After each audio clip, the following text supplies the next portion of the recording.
ಮಂಗಳೂರಿನ ಬ್ಯಾಂಕ್ ದರೋಡೆ ಪ್ರಕರಣಕ್ಕೆ ಸಂಬಂಧಪಟ್ಟಂತೆ ಬ್ಯಾಂಕ್ ದೋಚಿ ಖದೀಮರು ಹಾಗಿದ್ರೆ ಎಲ್ಲಿ ಹೋದ್ರು? 4 ದಿನ ಕಳೆದರೂ ಕೂಡ ಈ ಡಕಾಯಿತರ ಸುಳಿವು ಸಿಕ್ಕಿದೆ. ಈಗ ದರೋಡೆಕೋರರ ಬಗ್ಗೆ TV9 ನಲ್ಲಿ ಎಕ್ಸ್ಕ್ಲೂಸಿವ್ ಆದಂತಹ ಸುದ್ದಿ. ಹಾಗಾದ್ರೆ ಈ ಕಳ್ಳರು ಎಲ್ಲಿದ್ದಾರೆ? ದರೋಡೆಕೋರರು ಎಲ್ಲಿದ್ದಾರೆ? ಈ ಕಳ್ಳರು ಕೇರಳದಲ್ಲೂ ಇಲ್ಲ, ತಮಿಳುನಾಡಿನಲ್ಲೂ ಇಲ್ಲ.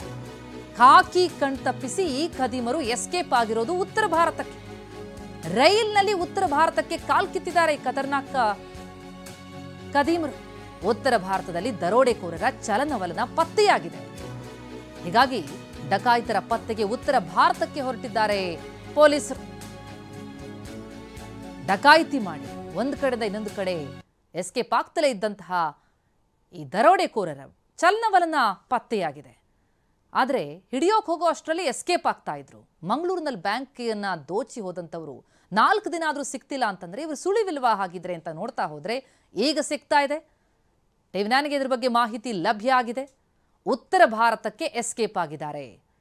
ಮೊದಲಿಗೆ ಅವರು ಕೇರಳದಲ್ಲಿದ್ದಾರೆ ಅನ್ನುವಂಥ ಮಾತುಗಳು ಕೇಳಿ ಬರ್ತಾ ಇತ್ತು, ತಮಿಳುನಾಡಲ್ಲಿದ್ದಾರೆ ಅಂತ ಕೇಳಿ ಬರ್ತಾ ಇತ್ತು. ಆದರೆ ಅಲ್ಲೆಲ್ಲೂ ಇಲ್ಲ ಅವರ ಸುಳಿವು ಪತ್ತೆಯಾಗಿದೆ.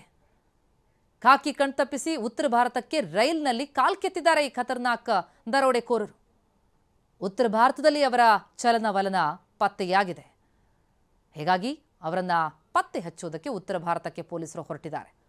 ಕೋಟೆಕಾರು ಬ್ಯಾಂಕ್ನಲ್ಲಿ ಕೋಟಿಗಟ್ಟಲೆ ದರೋಡೆ ಮಾಡಿ ಕಾಲ್ ಕಿತ್ತಿದ್ದಂತಹ ಈ ಖದೀಮರನ್ನ ಹಿಡಿಯೋದಕ್ಕೆ ಪೊಲೀಸರು ಸಿದ್ಧ ಆಗಿದ್ದಾರೆ.